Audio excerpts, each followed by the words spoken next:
and for your service. I want to talk a little bit about energy as well, specifically, and have a question about specifically how it affects the rebalance. But the Navy has demonstrated its commitment to energy security and efficiency through goal setting and its program initiatives. The stated strategy is that energy security is critical to mission success, and that energy efficiency minimizes operational risks while saving time, money, and lives. And I want to say I thank you for that. And specifically at MCAS Miramar, I know that you're doing some methane power generators, solar panels, working on a microgrid. Interested to see how the microgrid work comes out when it's completed.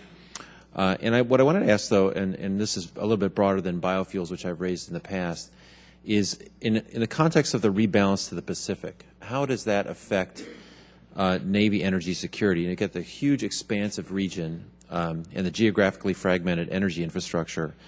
Now we want to emphasize our presence there. How does the Navy intend to ensure that it can meet the operational energy requirements to carry out its missions and reduce fueling vulnerabilities in that region?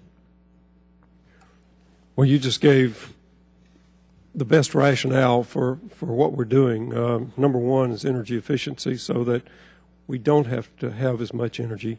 And we're doing stuff ranging from things like voyage planning to hull coatings to stern flaps to changing the light bulbs in ships, all of which save pretty significant amounts of energy on board that ship. We're looking, as you pointed out at Miramar, we're looking at alternative energy. If you look at some of the places across the Pacific, at Guam, at Hawaii, at Japan, at Diego Garcia, where we have significant infrastructure, very high energy rates there. So if we can move to a renewable energy, a lower cost, so that we don't have to have that vulnerability of shipping oil and gas to some of those places, that will also help in that energy security. Is that affecting acquisition and procurement? Well, we are well on our way to the 50% alternative fuels for Navy, both ashore and afloat. Okay. So in that sense, yes, it is. But it's in many ways the new normal.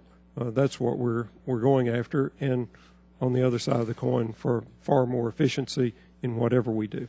Admiral? We're, if maybe I can quantify a little bit, Secretary eloquently laid it all out in simple sailor terms.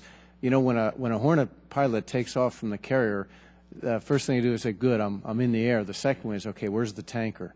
And a more efficient Hornet engine, that's less other Hornets. These are strike fighters that we have to use to be tankers. So, I mean, that's real war fighting eventually. Right. So 5, 6, 7%, that's other aircraft that we put back into the flight. Secretary mentioned the stern flap. That will get you 5 days, additional days at sea, that you don't have to look for an oiler. And that's the unique part of being a sailor. You know, when am I getting food? Because you ain't going to fish for it. It's going to run out. And then secondly, we have an engine that will get us 10 days. Right. So it becomes real stuff pretty soon. Well, I want to commend the Navy and the Marines for thinking about both installation and fuel in terms of alternatives and security. It's heartening, and I think it's smart in this budget context too. Also, Admiral, I just did want to thank you on the recent visit to San Diego that you made, and you're welcome back anytime. I think you were the one who coined the term solar vortex, which we've gotten a lot of mileage out of. I appreciate that. Thank you. Mr. Chairman, I yield back.